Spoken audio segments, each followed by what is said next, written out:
To check out all our products, go to musicnomadcare.com.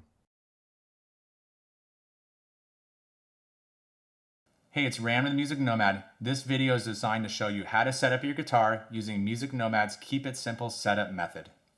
The KISS process uses our precision gauges and tools combined with step-by-step general guidelines anybody can follow and set up their guitar to play and sound great. To get the job done right, you will need our 6-piece precision gauge set that includes a truss rod gauge and pick capo, string action gauge, radius gauge set, nut height gauge, and a 24-page instructional booklet. All of these uniquely designed to make the process much easier and precise than other gauges out there. The 3 Music Nomad tool sets are a 26-piece Guitar Tech screwdriver and wrench set, 11-piece truss rod wrench set, and a diamond-coated nut file set. With these 4 kits, you are able to set up most all guitar and basses out there. Before you get started on your setup, there are some pre-setup steps you should do. Remove all your strings with the Music Nomad grip cutter. With the strings now off, and with the Music Nomad radius gauge, measure and make a note of the fretboard radius, as you will need this info when you measure the string radius in the setup process. Tighten all screws, including the tuning machine bushings, with Music Nomad's Guitar Tech tool set. Polish your frets with Music Nomad's Fine Fret Polish. Clean and condition the fretboard with Music Nomad's F1 oil. Clean the body and neck with Music Nomad cleaners. Finally, put new strings on with Music Nomad's grip winder. Okay, now you're ready to start the setup, featuring our talented guest guitar tech who will lead you through the process. Have fun! Hi, I'm Geoff Luttrell. I own San Francisco Guitar Works and Sonoma County Guitar Works, and today I will be setting up this beautiful Schecter Floyd Rose equipped guitar. With the goal of making setups accessible to everyone, my collaboration with Music Nomad has developed the Keep It Simple setup method, which will allow you to make your guitar play and sound great. So let's get started. So this guitar has already had the Music Nomad Spa treatment, which is a good cleaning, a fresh set of strings, polishing the frets, and making sure that it's in tune. You always want to, before you start your own setup, make sure your guitar is in tune. That's going to affect your neck relief, your action height, and all of the parameters that are involved in setting it up. While the strings are off this guitar, I measured the fretboard radius, and it is a 12-inch radius, and that will be useful information when it's time for me to set the bridge radius on the Floyd Rose. So let's get started. For this guitar, I'm going to use the fixed radius setup flow that is in the instruction booklet that's included with the setup gauge kit. So the flow for a fixed radius bridge is setting the truss rod first, which determines the amount of neck relief that you have. Then we'll set the radius of the strings, which matches the arc of the frets. We'll set the string action, which involves raising the bridge up or lowering it down, depending on what you need. Then we will set the nut height, which typically would be done by cutting the nut slots with the diamond-coated nut file set. But this has a Floyd Rose nut, so there are some limitations and a little bit different way to approach that, but we'll go over that. Then we'll set the intonation, which is the movement of the saddles back and forth to make sure the fretted notes play in tune with the open string. And then last but not least, we'll set the pickup heights, and we'll be done. So without further ado, let's get started. The first thing I'm going to do is I'm going to measure and set my neck relief. So what relief is the amount of curvature in the neck from front to back. If you imagine the string as a straight edge, if the neck is bowed far away from the string in the middle, that would be said to have a lot of relief. If the neck is perfectly flat, so it's exactly the same flatness as the string, you would have no relief. And if the neck is bent up in the middle so that the middle of the neck comes closer to the string, that would be said to have back bow. Now, the reason that you need a little relief in the neck is that when you pluck your string and it vibrates mostly in an oval pattern. It has the largest arc in the center of the string, and it's fixed on the ends. So if your neck has no relief, you have to raise your action at the bridge in order to create clearance for that vibrating string. But if you put a little bit of relief in the neck, you've now created some clearance for that string to vibrate, and you can have a much more even action all the way up the fretboard. So the relief is governed by a couple of different things. One is the structural rigidity of the neck, just how stiff the wood is, how much it resists bending.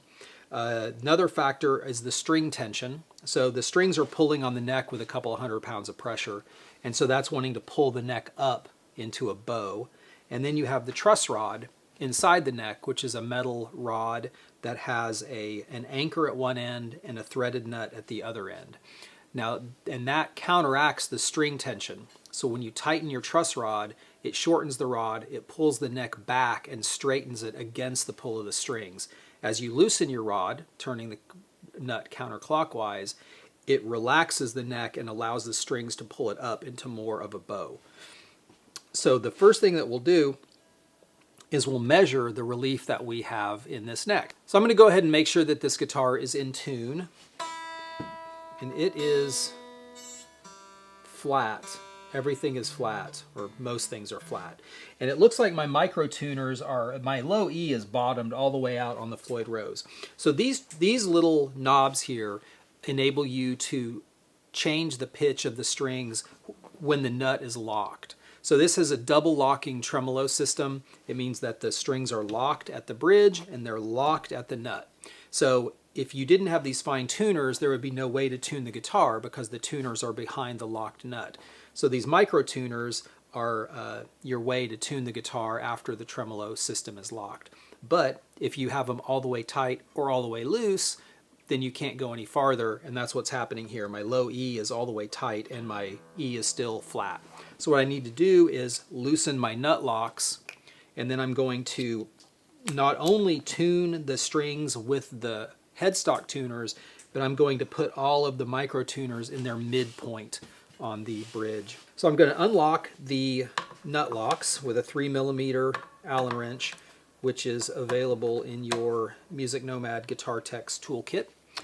And then I can tune the guitar to pitch using the headstock tuners.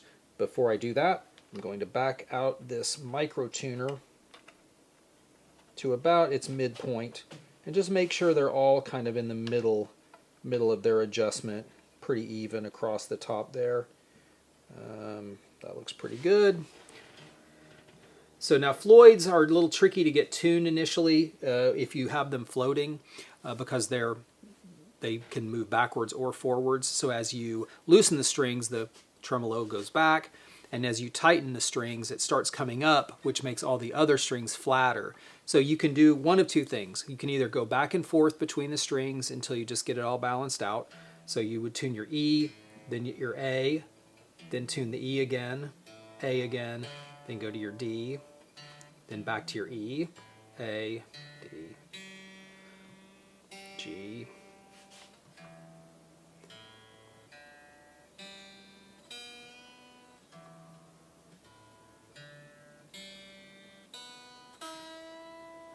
so that's not too bad. It's in tune now for the most part. Another way that you can do it, and I think that this is a good way to do just for the setup in general, you can get yourself a couple of popsicle sticks or something, like this, and you can put it underneath the string lock bolts, and that'll hold the tremolo stable while you do the setup. And ideally, you're going to have your Floyd Rose bass plate parallel with the top of the guitar when you're all done. You don't want it sitting up, you don't want it sitting back, you want it parallel with the top of the guitar. So what I like to do is I will, if the action looks pretty close, which this does, it's a little high, but it looks pretty close, and the tremolo bass plate is flat, what I'll do is I'll over tighten the springs slightly in the back just to hold the tremolo against the popsicle stick, so as I do the setup, it isn't going in and out of tune as I tune one string up and down. So to do that, I'll flip. Oh, well, look at that. They made it convenient. I was going to say I need to take off my back plate in order to access the tremolo claw springs, but this has cutouts so I can get to the screws really easily. I'm going to go ahead and remove the back plate so you can see what's going on back there, but it's really easy with this cutout to adjust the spring tension.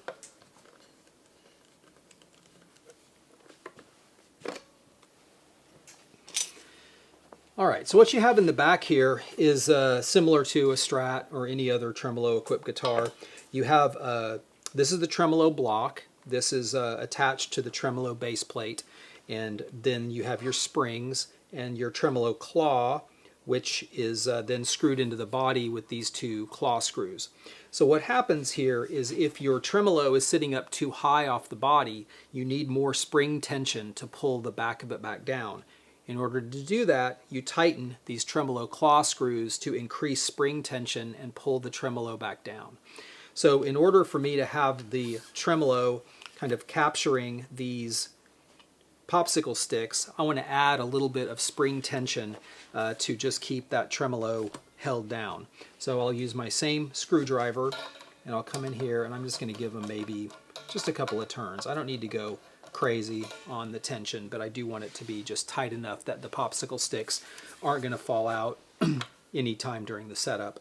And I've got my tremolo base plate pretty level with the body, so this is going to be pretty close to where I want it in the end.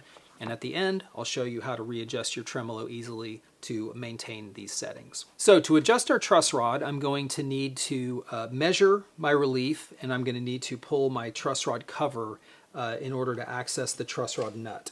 So that's the first thing I'm going to do, is go ahead and pull the truss rod cover off. It's held on by this one screw. Your guitar may or may not have a headstock adjust truss rod. If it's Floyd equipped, it probably has a headstock adjust truss rod, but if you have a different type of guitar, it might have the truss rod adjustment at the body joint, or it may not have a truss rod cover. It just depends, a lot of different designs. But if you have a truss rod cover, go ahead and pull that off. So now I've accessed my truss rod nut. Now there are two types of truss rods. You have single action truss rod or double action truss rod. This I can tell is a double acting truss rod. And the difference is that a single acting rod, you can only tighten it. You tighten it and it takes relief out of the neck. And as you loosen it, it allows relief into the neck. But once you have loosened the nut all the way, it doesn't add any more relief. The nut just comes off of the truss rod. And that amount of relief is all you can have. A double acting truss rod, you tighten it, takes relief out of the neck, and as you loosen it, it goes past its midpoint and it starts tightening again, and it pushes relief into the neck. So it not only pulls relief out, but it pushes relief in. So they're pretty cool. It's a good idea, and there's no downside. So if you loosen your truss rod all the way up, you don't have enough relief, and the nut just keeps getting looser and looser and looser, you just have a single acting. If you loosen it up, don't have enough relief, and keep loosening, and it gets tighter, you have double acting. So this is a 4mm Allen wrench adjustment on this truss rod. So let's put that, okay, got the right wrench. So now I'm going to measure and see if I even need it. Now that I have the nut unlocked and I have my micro tuner centered, and I also have my tremolo supported with these popsicle sticks, I'm going to go ahead and tune the guitar to pitch. And it'll be really easy to get it in tune. It'll just be just like tuning a hardtail. I won't have to go back and forth with balancing the Floyd Rose.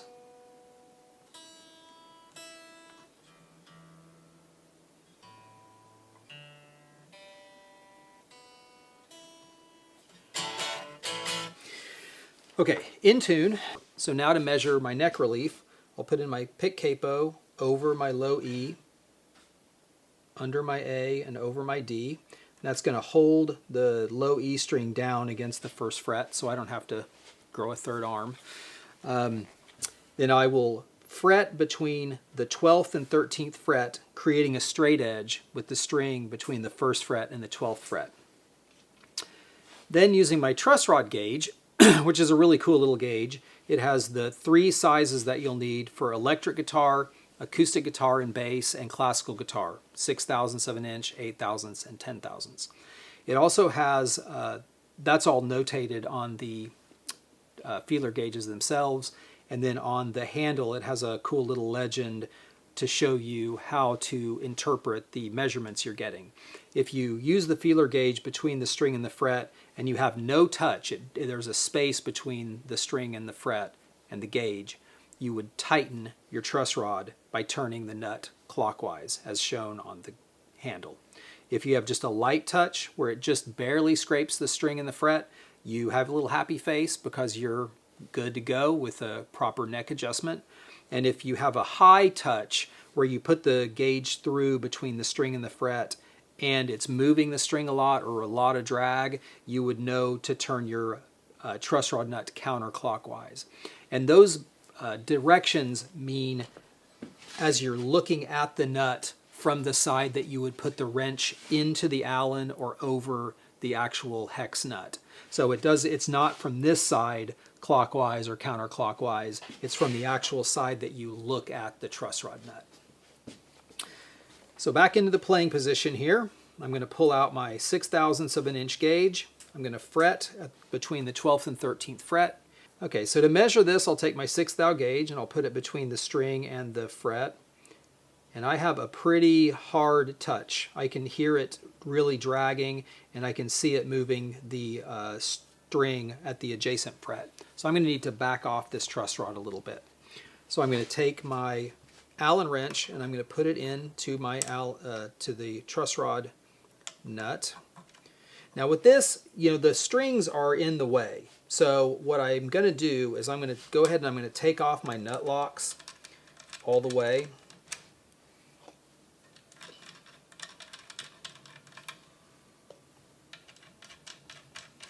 And I'm going to loosen my D and G string and get those out of the nut and out of the way, because I don't even have enough room to move the Allen wrench. So now I've got some space. So I'm going to back that off just a little bit. But I'm going to have to put these back in and tune it back to pitch. And this is where the popsicle sticks come into play, because it keeps the bridge stable, and I can just tune up and down easily without the trem floating up, falling back, making everything else go out of tune. So stabilizing the bridge like that is pretty handy.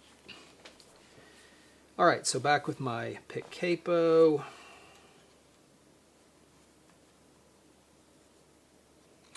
And my truss rod gauge.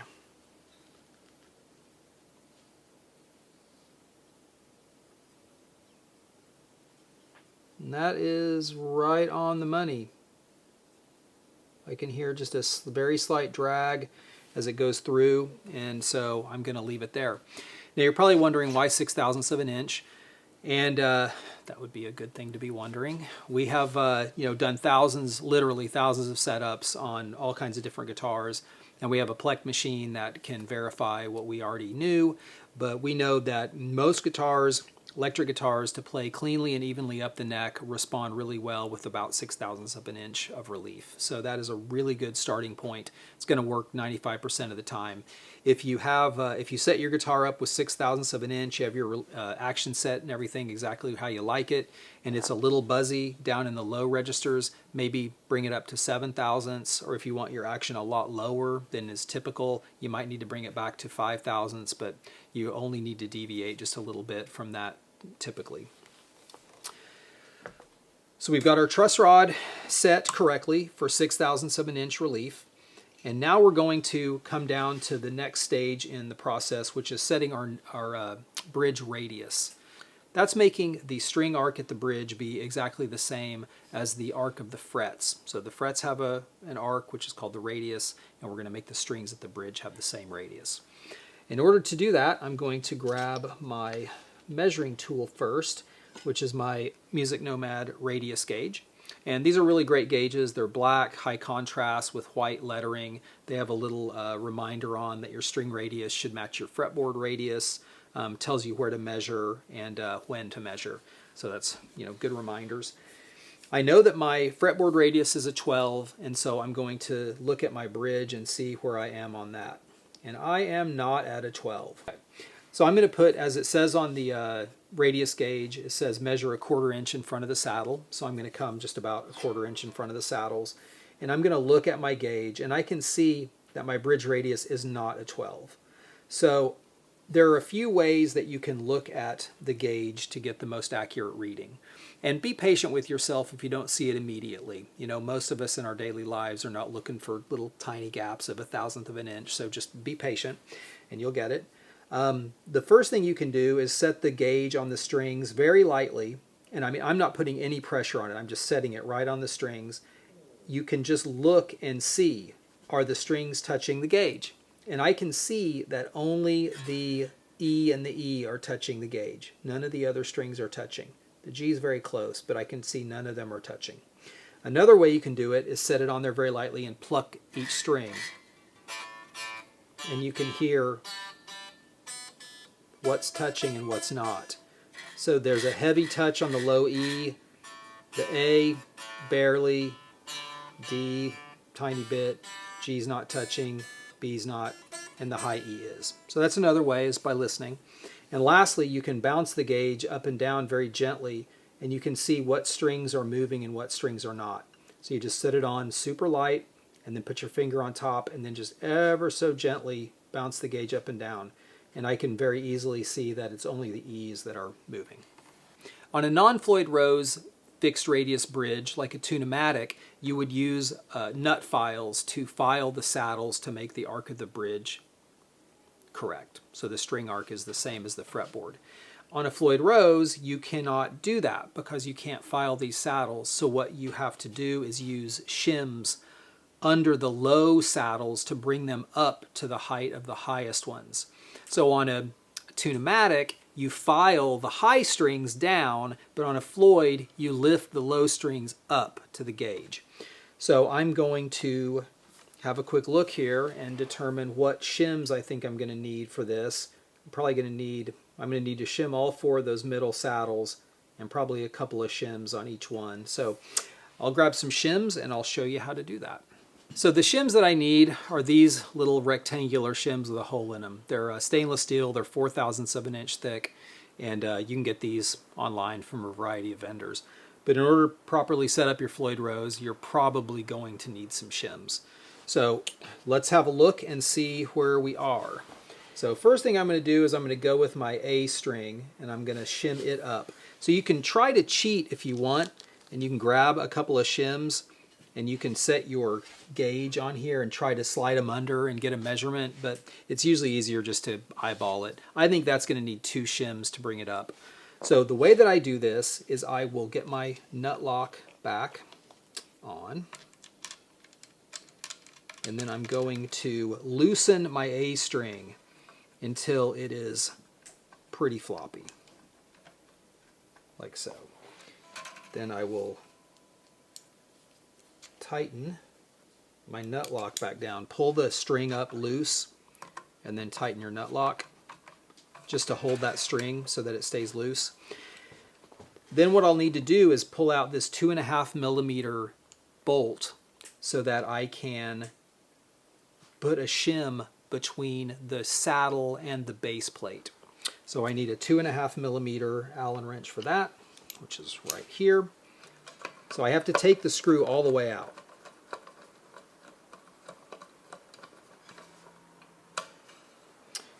And then I will, that one kind of wants to hang up in there, so I'm just going to, there we go. So now I get my 2 shims, and I make sure that the holes are towards the front of the saddle, and I'm just going to slip these underneath the saddle like so. Scoot those back a little bit.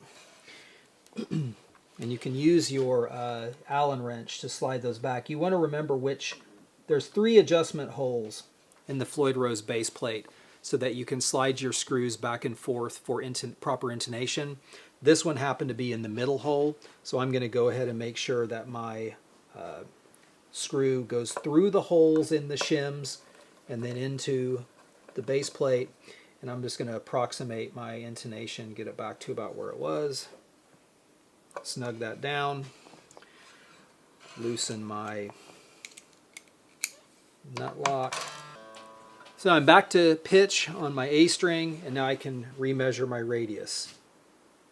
And that is perfect. It might be just half a thou high. The thing with the shims is you may not be able to get it exactly matched because the shims have a specific thickness. So if one shim is a tiny bit too low and 2 shims is a little bit too high, you just kind of got to pick what you think is going to work best. And this is maybe, 1/1000 of an inch high, so I'm just going to roll with it. But I think that my D I'm probably going to need, I think all these I'm going to need two shims on the D, G, and B. So I'm going to go ahead and do the same thing I'm going to take my nut lock and move it over to the D string. So now pull my saddle out.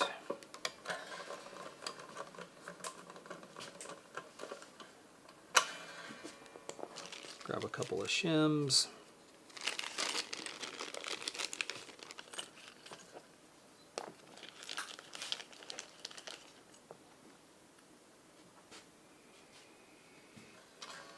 Now tune back to pitch.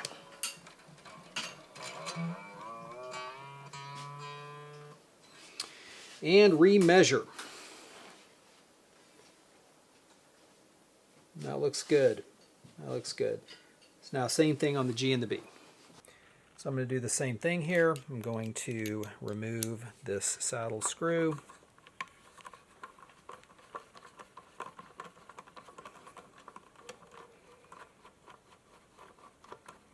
I know that it came out of the middle hole in the base plate. I'm going to grab myself 2 shims. Make sure the holes are facing the neck, and they just slide under there like that. I can use my wrench, move them back, and then come in with my screw, and I can use the screw to actually kind of center the holes up and pull them back to the threaded hole that I want to use. Snug that down. Add 2 shims to the B string.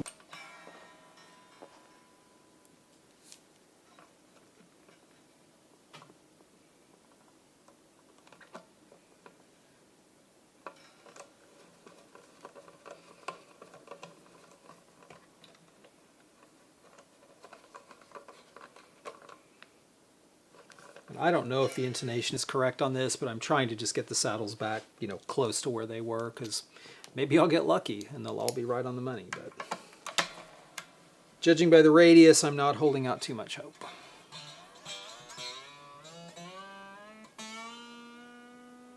Okay, now let's take a final measurement.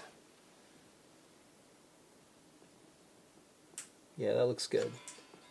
A couple of them, it's a little thou high on 1 or 2 of them, but it's very good. So now we've got our bridge radius set. So just to recap, you put your nut lock back on, loosen the string, tighten the nut lock, remove your saddle, hold down screw, put your shims under the saddle, put your screw back in, release the nut lock, tune it back to pitch, check your radius. So now that I've done that, I'm able to set my action height. So the way the action height is set is by adjusting these 2 studs up and down. They go into threaded bushings in the body, and the tremolo base plate has a knife edge that rests in a V.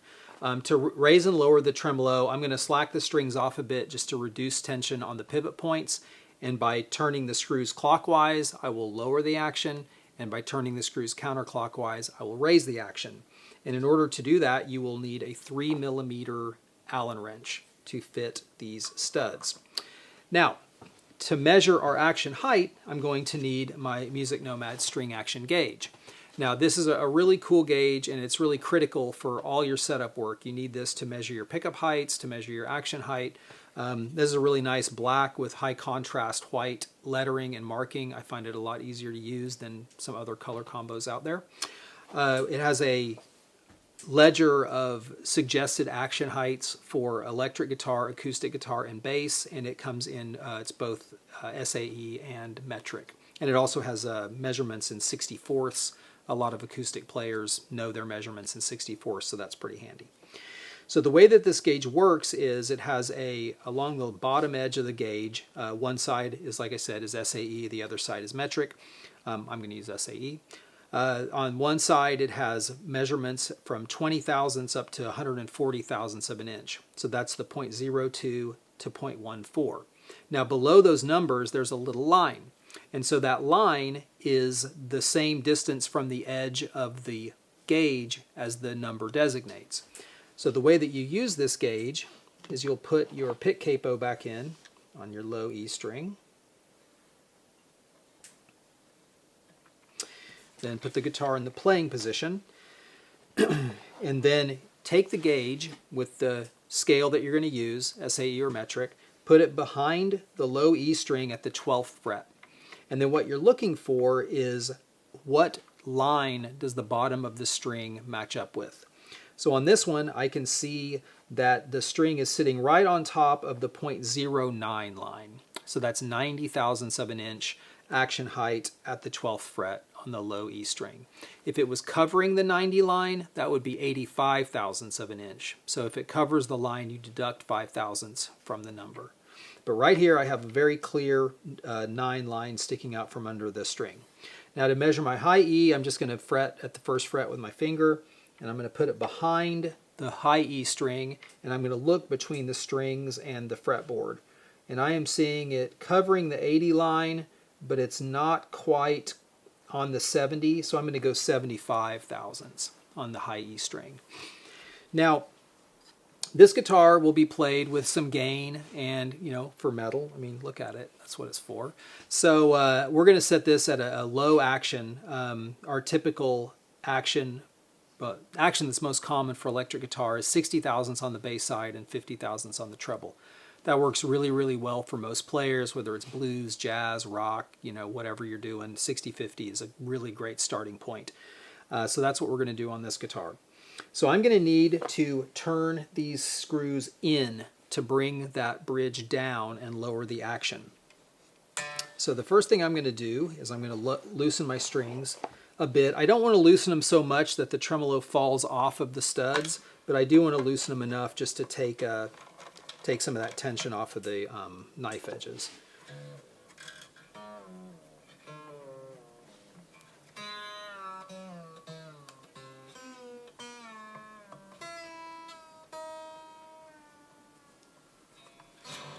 Okay, so that's nice and loose there. I'm going to have to do it a little bit of an eyeball operation, and I may have to recheck because now I don't have proper string tension, but I am going to just get a rough guide of how much I need to go down. So now I'm sitting at 80 and 60.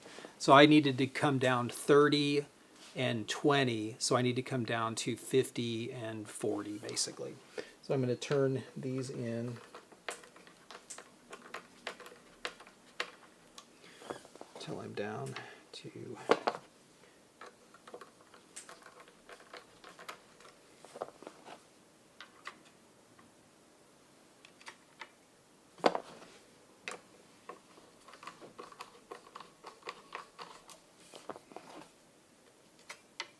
this action was really high, and this is a brand new guitar straight out of the shop, and it was so high nobody would have wanted to play this. So learning how to set up your guitar, even when you buy a brand new one, is a really good skill because you're going to get a lot better playability out of it after you're done. So now I've got my action down lower. I think it's going to be pretty close to where I want it, but I'll tune back up to pitch.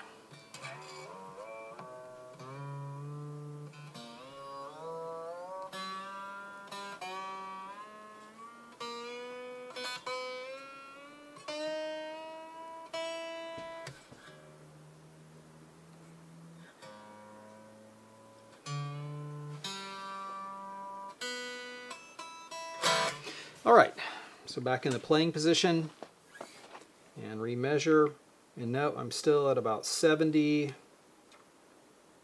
and 55, so I need to come down a little bit more. So let's loosen these back up.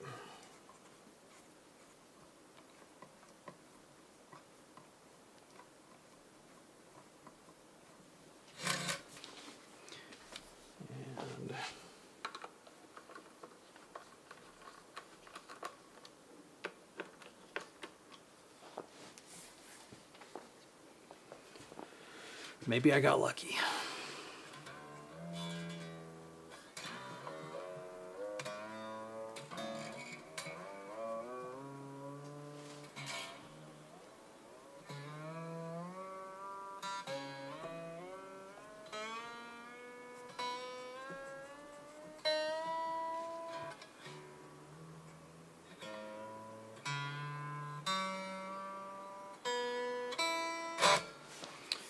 All right. right on the money at 60, and right, it's 5 thou high. I'm going to give this just a quick turn. We'll loosen my treble strings just a little bit, take a little bit of tension off that pivot.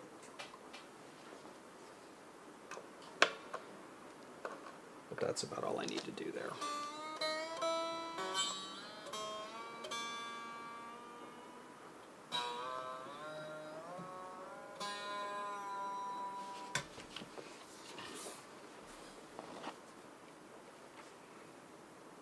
All right, right on 50, right on 60, exactly where I wanted it. So now I'll play every note on the neck and make sure that everything plays cleanly. And what I'm listening for as I play, I'm just going to go through and play each note all the way up each string. And I'm listening for any fret buzz. So I'm listening for any note that sounds choked or any kind of a sitaring or overtone that's due to uneven frets. Now if you find that, you may want to just raise your action up a little bit to make it play more cleanly, or you would need to assess your guitar for fretwork, which is, thanks to Music Nomad, an easy thing for you to do because we have a complete kit of fret care tools that will allow you to easily assess the level of your frets and then address the frets either single fret spot leveling or an entire global fret level on your neck, including crowning and polishing.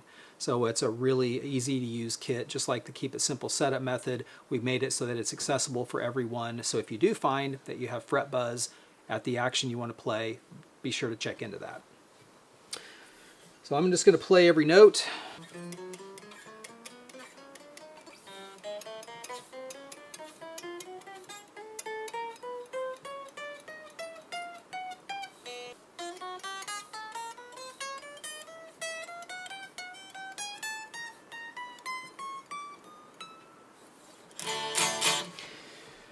So this guitar plays fine at 60-50, and I think I'm going to go ahead and move on into the nut measuring, and we'll talk a little bit about what is possible easily with a Floyd Rose nut and what is a little bit more challenging.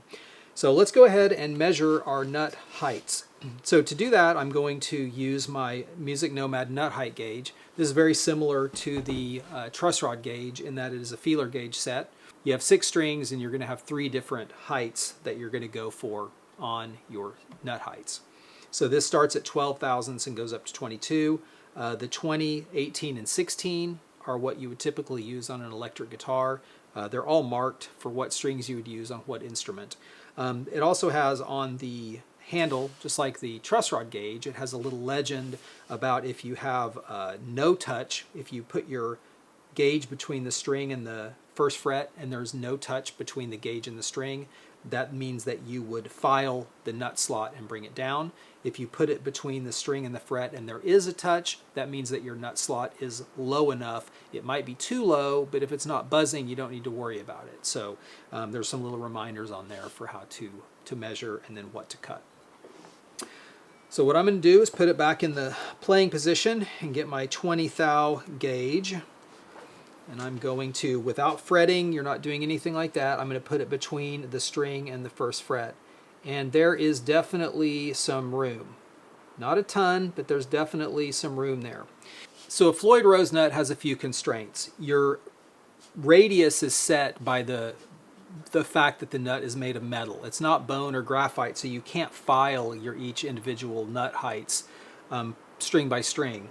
So basically what you'll do is you'll measure all of your strings and then see if any of them are too low, but really all you can do much about are the outer E's. So if your outer E's are too high, you're going to set those to spec and not really worry about your inner 4 strings, unless one of those strings is way too low. Then you have to set to the lowest string even if your other strings are too high. So I'm going to go ahead and just measure all of my nut slots and see if any of them are too low, and then we'll see where we come out. So I'm going to measure my low E string, and I definitely have some gap there.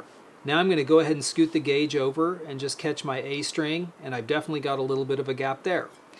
So now I'm going to drop down to my 18 thou, which is marked D and G for guitar. And I'm going to push that on through to under the D, and I've definitely got some room there. So now I'll come in from underneath, and I've got a lot of room on that G, and I've got, even with the 18, I've got too much room, but I'm going to drop down to the proper gauge, which is the 16 thousandths gauge. Put that in between the B string and the fret, got too much room, and I've got too much room on my high E. So all of the strings are too high, particularly the treble side and the G. The G is just kind of ridiculous. But we're not going to be able to make this perfect. There's just no way. So what we can do is we can hope that there are some shims under the nut. And that's very common, that there will be, just like the shims that we used under the saddles, oftentimes there are thin metal shims under the nut. So you can take these two screws out that hold the nut into the neck. Sometimes they come in from the back. There are two 2.5 millimeter Allen head screws that come in through holes in the back of the neck. Ibanez pretty commonly does that. A lot of other guitars too. But if there are shims, you can pull the nut off and you can take shims out and lower the nut down. Now I'm looking at this and I can see straight through the nut lock holes and I see rosewood. So there are no shims under this nut. So for you at home, there isn't a lot to do at this point. The nut is just going to be a little bit high. Now what I would do is I would either sand down the bottom of the nut, like on a belt sander. You can't do it by hand, it's going to take forever. But if you have a belt sander, you can sand down the bottom of the nut, and it gets very hot, and you have to, it's not that easy to keep it square, but that's one way you can do it. The other thing that you can do is you can pull the nut off and you can take wood off of the shelf that is underneath the nut. And that, for as little as needs to come off of here, that is probably what I would do with a sharp chisel and then a flat file. Yeah, all the things that I just talked about, from sanding the bottom of the nut to removing material off the shelf, those are things that can go wrong pretty quickly. So I would not try that your first round. I would take that down to a competent shop and have them lower the nut for you. If you bought some Craigslist find for $50 and hey, go for it. I mean, that's the only way you're going to learn. But if it's your top guitar and you have nut heights that are too high, I would definitely take it to a shop and have them address it. So I'm going to go ahead and remove some material off of this nut shelf in order to lower the action at the nut on this guitar. So what I'm going to do is I'm going to measure how much I need to take off by measuring the actual height of the string at the first fret. So I'm going to come in here and I just want to be able, I need to use both hands, so I'm going to leave it in the playing position, or not playing position, which isn't ideal, but I'm going to do it. So it's higher than 22, so I'm going to go up to, let's stack these two and go up to 26 with a 12 and a 14. Yep, it's higher than a 26. So let's go up to a 12 and a 16. So this will be 28. Yeah, it's right about 28, maybe a tiny bit less. And then on my low E, I'm looking at just barely over 22, so that's pretty close. So I know that I'm at 28 and I want to bring it down to 16, so I need to take 12 thousandths of an inch of wood off of this nut shelf underneath the high E. So I'll take the nut off and I'll show you how I measure that. So I'm going to go ahead and take off this string bar because that is going to be in my way and bothering me while I try to move these strings around. So this is just held down by two screws. And this thing's pretty critical. What this does is it holds the strings down tight against the back edge of the nut, and that makes it so that when you tighten your nut blocks on, the whole guitar doesn't go sharp. If you don't have one of these and the back of the string is up off of the back of the nut, you'll get it all in tune, and then you'll tighten your blocks down and it pushes the string down to the back of the nut, and now your strings are all sharp. So it's good to have the little string retainer on here. But it gets in the way because you have to thread the strings through those screws. So now that I have that off, I can move all these strings out of the way. And then with my screwdriver, I can remove this nut.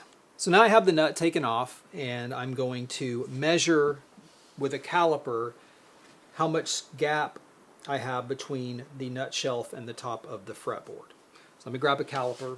So the way I'm going to do this is I'm just going to put the base of the measuring arm on the nut shelf, and then I'm going to measure.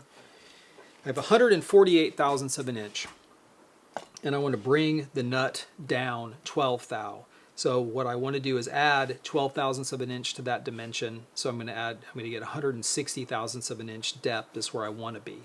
So what I'm going to do is I'm going to grab a chisel and I'm going to bring that down to around 160, maybe slightly less because I will have to do a little sanding. And then I will mostly blend it with a chisel, and then I'll get a sanding block or a flat file, and I'll go ahead and finish sand it and make sure it's all smooth. Let me grab a chisel and we will go from there. I have a chisel. So I'm going to come in here. There's a few ways you could do this. You could do it cross grain. You could come in from the back. I think I'm going to come in from the headstock end, and I'm just going to cut a little bit of wood out, shave it down with a chisel, and I'm just bringing this down a little bit. And 12 thousandths of an inch is not that much. So I'm going to just take off a little bit. Let's come back in and remeasure. 162. So I am pretty darn close. So I'm going to go ahead and now blend this all in and then flatten it with a sanding block. So you can see that if you don't have sharp chisels, or you're not really too well versed in high tolerance woodworking, best not to attack this on your own.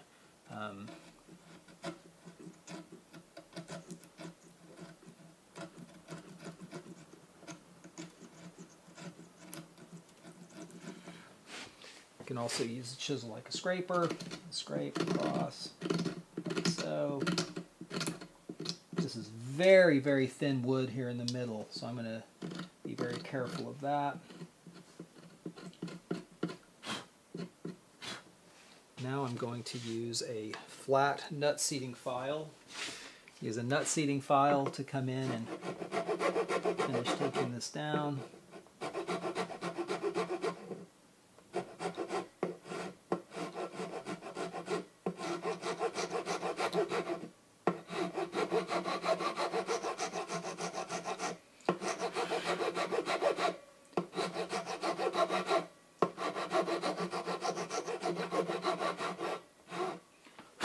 So now that I brought that down, I'm going to get my flat fret rocker, and I'm just going to put it on my nut shelf and make sure that everything is flat and looking good. This corner is still a little bit proud. I'm going to take that down just a tiny bit.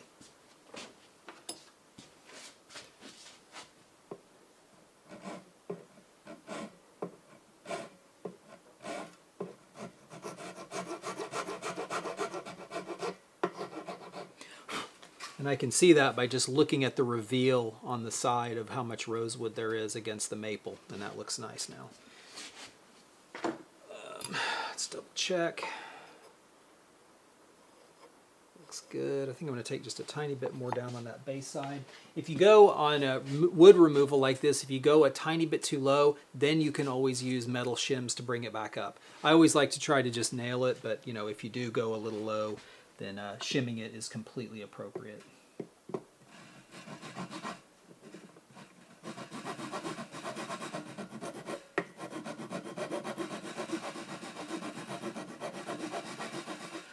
Okay.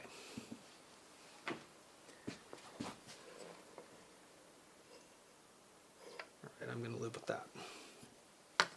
So now the nut goes back in.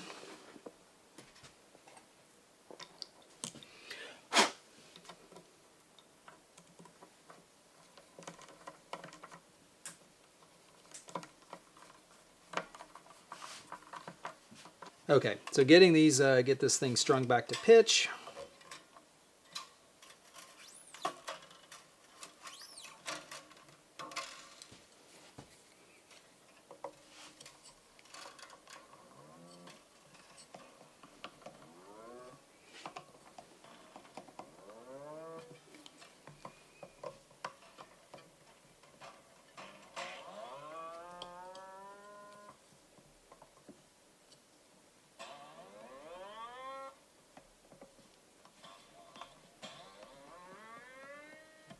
Okay, so let's get in here and measure what we've got. So we're going for 20 on the bass side, and it's looking like maybe 21 on the bass side, which is totally within spec, especially with the amount of work it takes to get it the rest of the way. Let me measure my treble side, and if we're good, I'm going to call it. And we are looking right at 16 on the high E. So that's good. So if you have the skill and the tools to do that, that's not too terribly difficult to bring down that nut shelf. There are some things to remember. If you're chiseling this direction, you don't want to chip out the wood on the side of the neck. That's why I came in from the headstock end, because if there was any, the chisel slipped or anything happened, it's just going to hit the end of the fretboard. It's not going to damage any finish or any wood that you can see. And then coming in with either a sanding block or a file to take it down the rest of the way eliminates any possibility of chipping the wood on the edges of the fretboard. So that's how you would bring down a Floyd Rose nut shelf. So just to reiterate, you know, this is something that definitely takes measuring tools, skill in measuring, and then high precision wood removal so that you don't go too far, you don't chip your finish, you don't blow out the maple on the side of your neck. It is not a beginner process, but as you can see, it's doable. I would practice on a garage sale fine before I practiced on my high-end Schecter. So nut height on a guitar is really critical. If the nut height is too high, the fretted notes in the first position can play sharp, because as you push the string down towards the fret, you're stretching it, just like if you were bending a note. So if the nut slots are really high, as you're pressing down the string, the tension is increasing, and by the time it gets to the fret, the note is now sharp. It can also, if the nut slots are sticky, it can cause the string to bind. Not an issue on this guitar because it has nut locks that keep the strings from moving back and forth through the nut. But on a bone nut, graphite nut, plastic nut, definitely something to be concerned with. So having your nut heights correct is a really important part of the setup. So I'm going to go ahead and reinstall my string retainer just to get that back on. Actually, before I do that, I'm going to put on my truss rod cover while that's out of the way. That's going to make it a lot easier to put that back in. And then we will come down and we will set our intonation, which on a Floyd Rose is extra fun. So I have my string retainer back on, so I need to tune it back down because that increased the pitch a little bit. So we've set our neck relief by adjusting our truss rod. We shimmed our saddles to maintain the proper string radius at the bridge. We lowered our action by driving the pivot studs down into the body, lowering the bridge, and we have measured and set our nut height at the nut. So the last step before our pickup adjustment is to set the intonation. So intonation is the process of moving your saddles forward or backward to make the fretted notes play in tune with the open strings. The amount of movement that you have in the saddles is called compensation. And what you're doing is you're compensating for the increase in string tension as you push the string down to the fret. So if your saddles were set exactly the same distance from the 12th fret as the nut is, all of your fretted notes would be too sharp, because as you press the string down, you're increasing the tension, just like making a bend, and by the time it gets to the fret, it is now too tight and the note is sharp. So in order to compensate for that, we set the saddle back to increase the scale length and flatten that note out so that by the time the string hits the fret, the note plays in tune. So the mechanics of that are you get your open string perfectly in tune, then you play your octave note at the 12th fret. This is a fretted note, not the 12th fret harmonic. So you have open string perfectly in tune, then your fretted note. If your fretted note is flat, you move the saddle forward towards the neck to shorten the scale and raise the pitch of the note. If you have your fretted note too sharp, you move the saddle back away from the neck, lengthening the scale and flattening the note's pitch. So the first thing you're going to do is make sure that your strings are in tune, and really in tune, not just kind of in tune. This is the only part of the setup where it matters that the tuning is exact. For the rest of it, if you're just generally in the ballpark, a little flat, a little sharp is okay, but intonation has to be right on the money. So we now have our low E string right in tune, and I'm going to fret at the 12th fret and play, and I'm a little bit flat. So if you play high up the neck, you can also check higher up the neck, like at your 17th fret, or even higher depending on how you play. But I'll give it a check at the 17th too, just to check. And yes, it's also flat. So I need to move my saddle forward, which means towards the neck. So what I'll do is I'm going to loosen my string. So all I'll need for that is a 2.5mm Allen wrench. I'm going to loosen the same screw that we used whenever we put the shims in. I'm just going to slide the saddle forward a little bit and then recheck my intonation. So I'm loosening it up, loosening that screw, and then I'm pushing the saddle forward, you know, maybe, I don't know, a medium picks width, something like that. Maybe the width of the low E string. It's just kind of, you got to just try it and try it again. So then bringing it back up to pitch.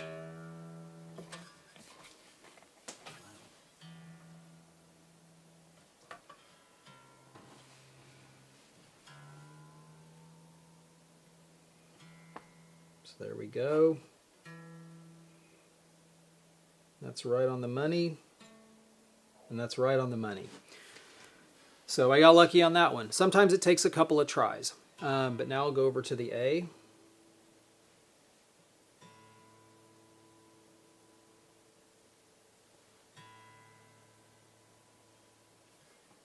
Twelfth fret, right on the money. 17th fret, tiny bit flat. So I'm going to bring that forward as well. On my A saddle, I need to pull that forward, but my screw, the lockdown screw, is in the middle hole, and it's butting up against the front of the saddle. So I'm actually going to have to move the saddle hold-down screw forward to the frontmost hole so I can scoot the saddle forward a little bit. So I'll have to remove the screw all the way, move it forward a hole, and then scoot the saddle forward.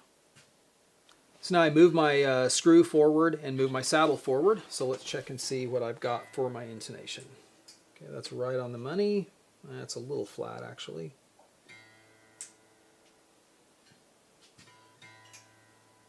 There we go. Tiny bit sharp. Tiny bit sharp. I went a little too far. So I need to loosen it up and pull it back just a bit. And so you flatten your string, get a little tension on the saddle, loosen up your screw, scoot it back just a bit, retighten, retune, retry.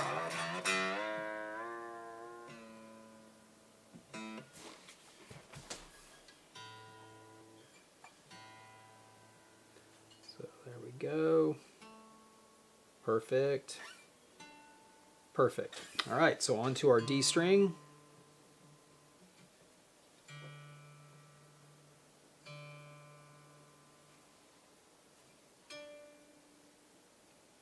Tiny bit sharp. Tiny bit sharp. So I'm going to move that saddle back just a hair to lengthen the scale. Looks good. Looks real good. Now on over to the G.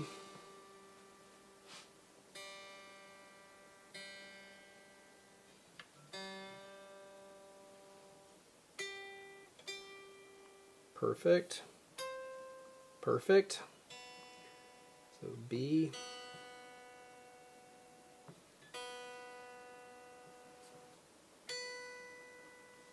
A little bit sharp. That's right on the money. Yeah, that's real good. It was just a little finger pressure differential there, because that is right in tune.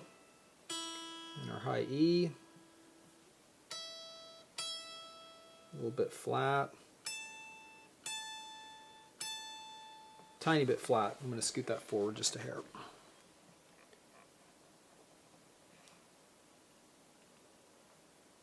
There we go. Right on the money. Right on the money. So this guitar is now properly intonated. So we have set our neck relief, bridge radius, action height, nut heights, and now the intonation. So lastly, I'm going to go ahead and set my pickup heights to get even output between the two pickups. On your string action gauge, there is a pickup height ruler in both inches and in millimeters. So I'm going to reference my setup guide on page 21, and I can find my how to adjust pickup height section. I'm going to set my bridge pickup with 1/16 of an inch of space between it and the string, and I'm going to set my neck pickup with 3/32 of an inch between it and the string. So the way that I'll do that is I will get a Phillips screwdriver, because these are Phillips adjusters, and the way these pickups adjust is it has an adjustment screw on each side of the pickup. It's not the four corners and it's not the screws on the pickup itself. It's these two little Phillips on either side of the ring, and these go through and screw into the base plate of the pickup. And there are springs between the pickup and the ring, so when you tighten the screw it pulls the pickup up. When you loosen the screw it lowers the pickup down. So I'm going to put this in the playing position so I can see. I'm going to fret at the last fret to get the string all the way down, and then I'm going to measure, and I've got about 3/32 on the bass side and about 3/32 on the treble, maybe even a little more, so I'm going to need to raise that up to get to 1/16.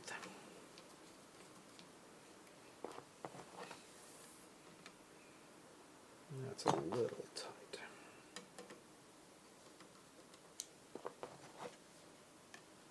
Okay, that's 1/16 on the money, and that is a little bit too close.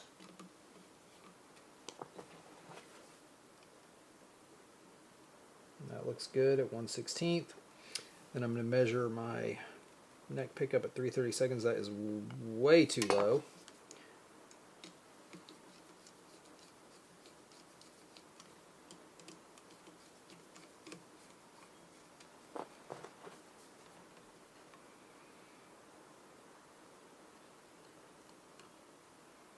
That's a little too high.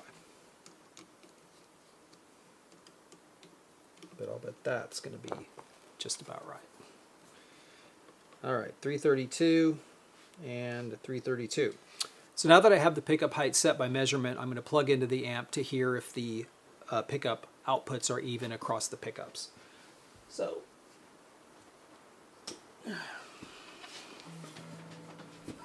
I typically will play mid-neck as opposed to down low or really up high, because that's sort of the average output for the pickups based on how low the strings are to the pickup. So I'll usually play in the middle. So that's our bridge pickup.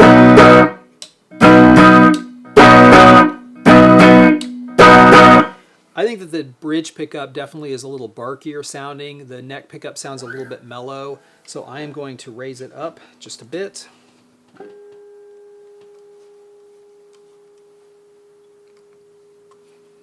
And try to get a little bit more even output between the two.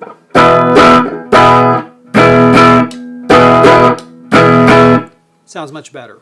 So a few tips on pickup output. If your pickup sounds particularly muddy, you can raise the treble side and lower the bass side and keep the same relative volume, and sometimes brighten it up or give it a little bit more bite. Also, if you have your neck pickup all the way up and it's still not loud enough, you can drop the bridge pickup a little bit if you need to balance them out. The last thing I need to do is set the tremolo spring tension to make the bridge level with the body and have the guitar be in tune. So the easiest way to do that, since I'm in tune right now and I have the bridge level, I'm going to go ahead and take my popsicle sticks out. Now the bridge has dropped back because it had extra spring tension to keep it tight on the popsicle sticks. So now my tuning is very sharp. So I'm up at F and about a half step too high. So I'm going to loosen my claw screws as I watch the tuner, and I'm watching for my low E to become an E note again as I tune down. And it's helpful to give the Floyd a little wiggle to make sure everything's seated. And now I'm basically back in tune. I need to do a little bit of tuning, but I'm basically back in tune.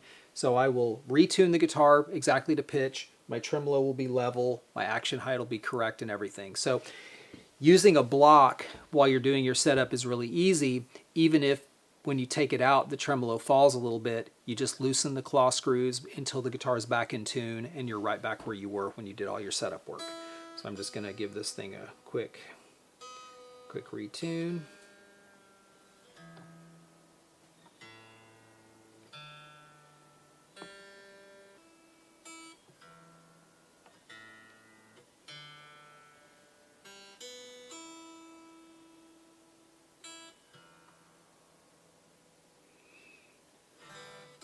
And like I remember in the beginning, I set all of my micro tuners to the midpoint.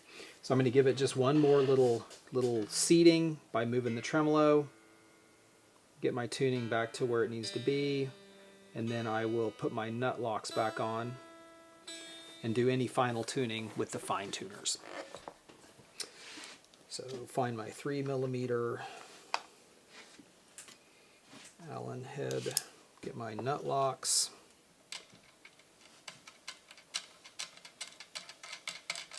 Back on.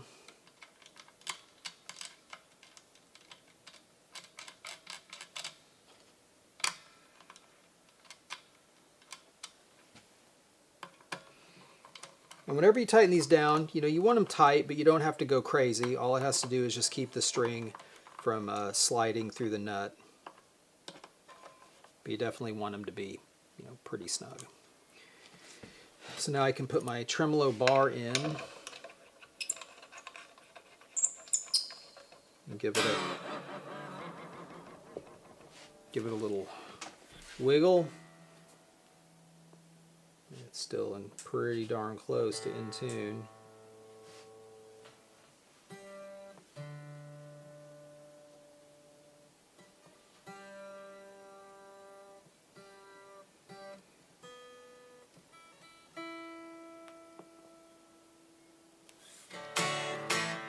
All right, let's go ahead and get this back plate back on. Although the Floyd Rose setup might seem complicated, if you break it down step by step, it's really not that much to tackle. So using the properly designed MusicNomad tool system and the Keep It Simple setup, you can get through a Floyd Rose setup just like a pro. So if you have any questions, post them in the comments, and we'll see you on the next video. For more videos on how to perform guitar setups or care for your frets, subscribe to our channel and visit musicnomadcare.com for all our products and how-to videos.